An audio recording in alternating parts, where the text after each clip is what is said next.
d'abord médecin. Je dois veiller à ce que les bénéficiaires gardent la moins mauvaise santé possible ou ne fragilisent pas leur santé. Et coordonnateur, parce que je ne suis plus en premier plan pour les examiner, pour faire le diagnostic.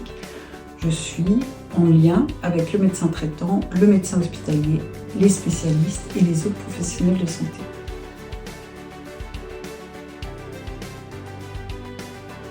Les difficultés rencontrées par les bénéficiaires peuvent m'être transmises par le bénéficiaire lui-même, parfois, ou par l'intermédiaire de son référent santé au sein du SAMSA, ou par les aidants, ou par les autres professionnels de santé.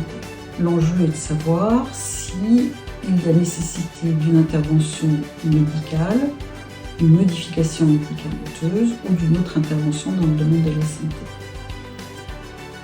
C'est le quotidien imprévu, si je puis dire. Et puis dans le quotidien plus programmé, il y a les suites des évaluations réalisées par l'ergothérapeute et par le neuropsychologue qui nous permettent d'avoir une photo à un moment donné des capacités de cet handicapé pour voir aussi vers quelle piste orienter les soins ou les aides qu'il faut mettre en place.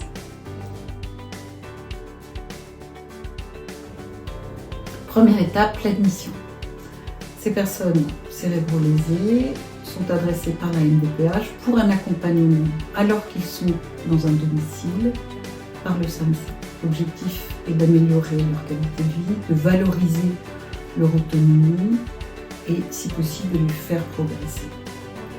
Ils ne sont pas en institution quand ils seront suivis par le SAMSA, mais le SAMSA peut les accompagner vers une institution si leur handicap ou leur vieillissement ne permet plus le maintien à domicile.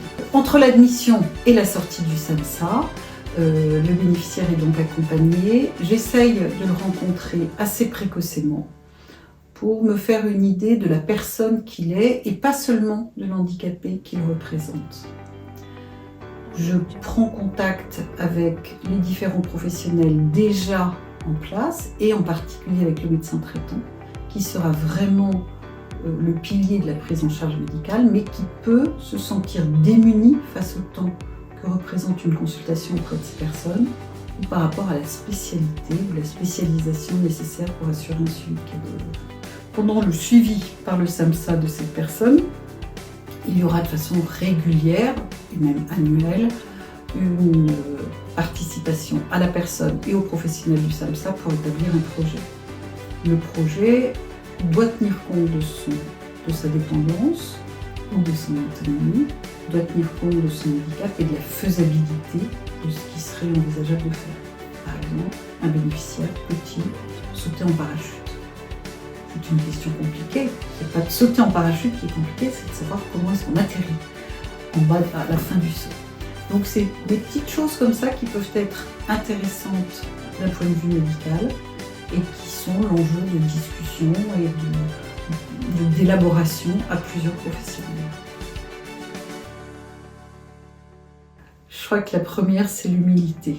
Et cela peut être difficile selon les personnalités. Je reconnais, car ce qu'une personne cérébro-lésée peut comprendre est parfois complexe, même si on a recours à du vocabulaire ou à des écrits de type Falk, mais quelquefois les professionnels qui ne sont pas des professionnels de santé ou les proches auront des idées assez saugrenues, assez surprenantes, et il faudra garder un certain calme pour ne pas s'escagasser sur des sujets qui finalement ne valent pas la peine.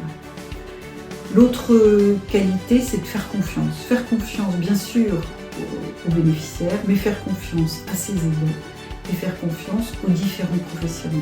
On est rarement dans l'urgence et donc on peut se donner un peu de temps pour avancer et faire avancer la personne que nous accompagnons. Et puis, l'empathie est à peu près aussi une bonne idée à cultiver, que ce soit à l'égard des professionnels, parce qu'on est tous régulièrement chahutés, mais aussi à l'égard de ces bénéficiaires qui ont pu voir leur vie s'écrouler et ne pas s'en remettre.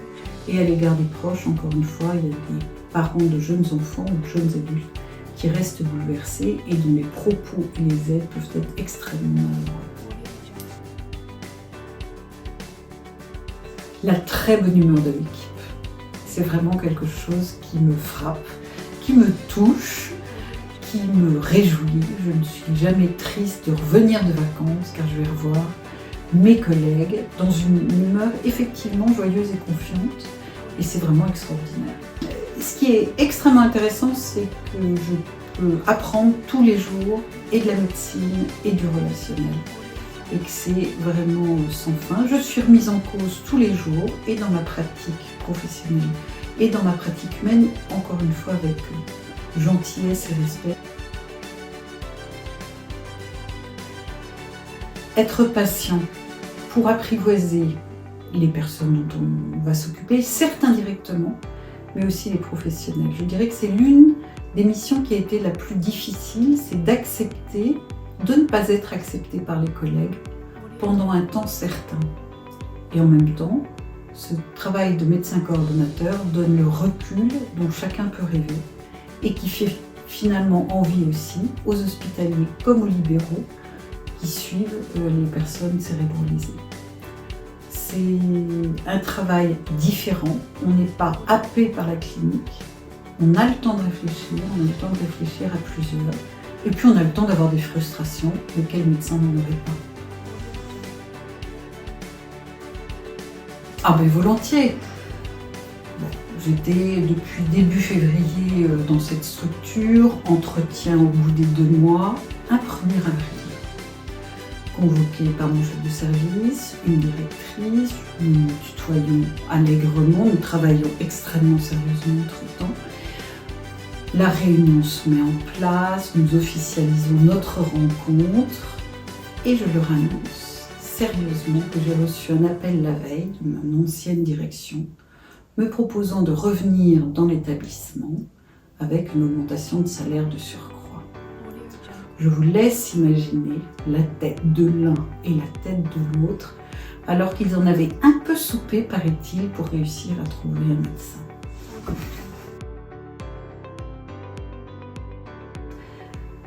Il y a eu une opportunité. Je dirais que c'est plus eux qui m'ont invité à les rejoindre que moi qui ai été faire leur connaissance. Les premiers entretiens se sont vraiment bien déroulés. L'accueil a été extraordinaire. La découverte du travail de l'association et du travail du SAMSA, qui pour moi était totalement inconnu, m'ont absolument épaté, enthousiasmé.